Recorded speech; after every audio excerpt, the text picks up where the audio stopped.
You look pathetic, my friend. No, really. Staring at that black rectangle like it's a holy relic. Your heart skips a beat every time it vibrates, only to realize it's just a promotional email or your mother asking about dinner.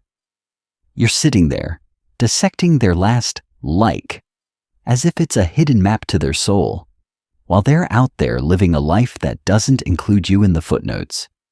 You're waiting for them to regret leaving, but you're the only one trapped in the basement of this relationship. I can laugh at your pathetic state, my friend, only because years ago, I was the one begging for scraps at that same table. I was the fool who thought one more explanation would fix a heart that had already moved on. I'm not here to comfort you. I'm here to wake you up. You are falling for a specific trick in the predator's playbook, the ego stroke trap. They leave you just enough breadcrumbs to keep you on the hook, but never enough to feed you. If your situation feels uniquely special or complicated, stop lying to yourself and drop the story in the comments. I'll tear it apart for you. But today, we're using the magic pill. This technique requires you to be incredibly lazy.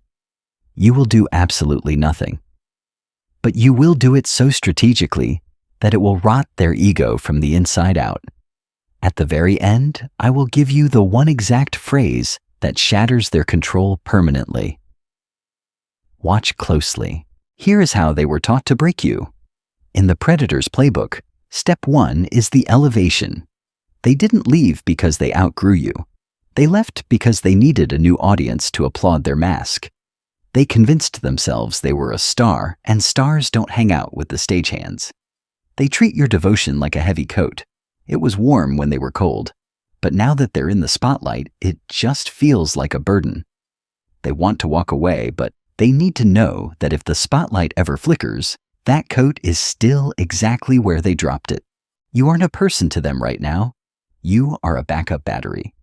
They keep you in low power mode, just enough contact to keep you from moving on, but not enough to actually let you into their new world. This is the ego stroke trap. Every time they feel a flicker of insecurity in their new life, they send a low-effort text to see if you'll still jump.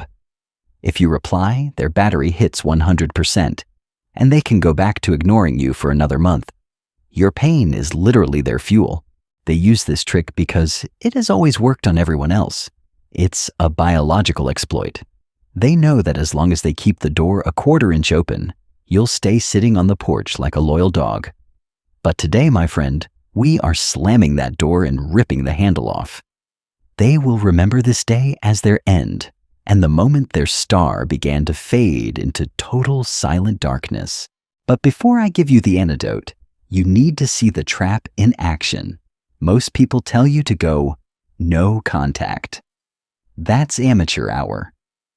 When you go no contact loudly, deleting photos, blocking them, posting, "I'm so happy now" stories, you're just shouting at them that you still care.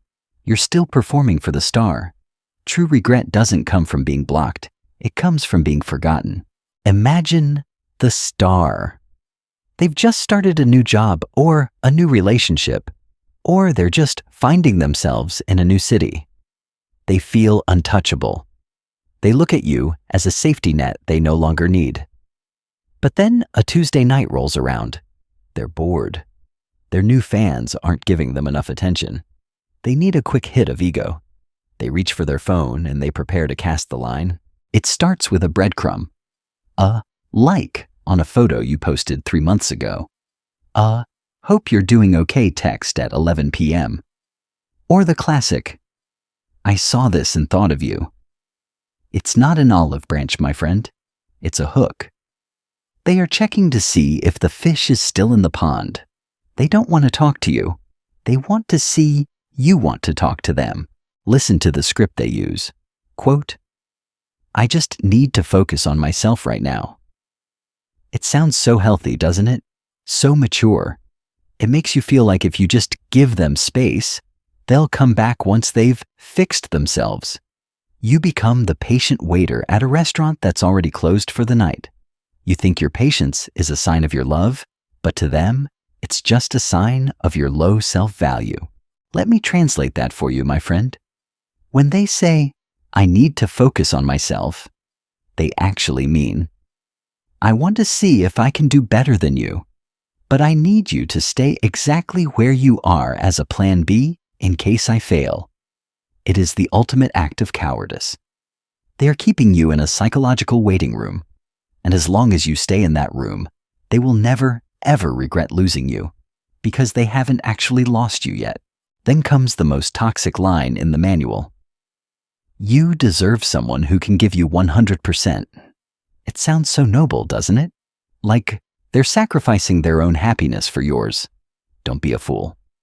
What they're actually saying is, "I'm giving my 100% to someone else right now, and I want you to feel sorry for me while I do it." They are firing you from the position of partner and trying to hire you as their fan club president. Why does hearing that line make you want to scream? Because your ego is screaming to be chosen. You want to argue. You want to say, "But I only want your 100%. Stop. That is exactly what they want. They want to see you fight for the scraps they're throwing on the floor. Every time you try to fix the situation, you are just confirming their status as the star and your status as the person who isn't good enough. 2 weeks go by. You've been good. You haven't texted. Then, out of nowhere, the fishing line hits the water. A photo of a sunset. A link to a song you both liked. Saw this and thought of you. Your heart does a backflip. You think, "They miss me. The space worked." No, my friend. They just had a boring Tuesday and wanted to see if the backup battery still had a spark. They are checking the perimeter of their cage to see if the door is still locked. Here is the fatal error. You think being polite is the high road. You reply with, "Thanks for thinking of me. Hope you're good." Congratulations. You just surrendered. You just told them that you are still sitting exactly where they left you, waiting for their attention.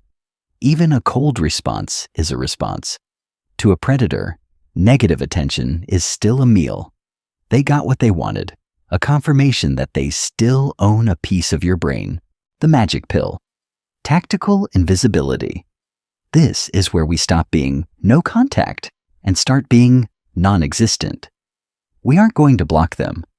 Blocking is an emotional reaction. We aren't going to post about how happy we are. That's a performance. We are going to be incredibly lazy. We are going to receive their breadcrumbs and do absolutely nothing. We are going to become a black hole where their ego goes to die. Now watch the predator's panic set in.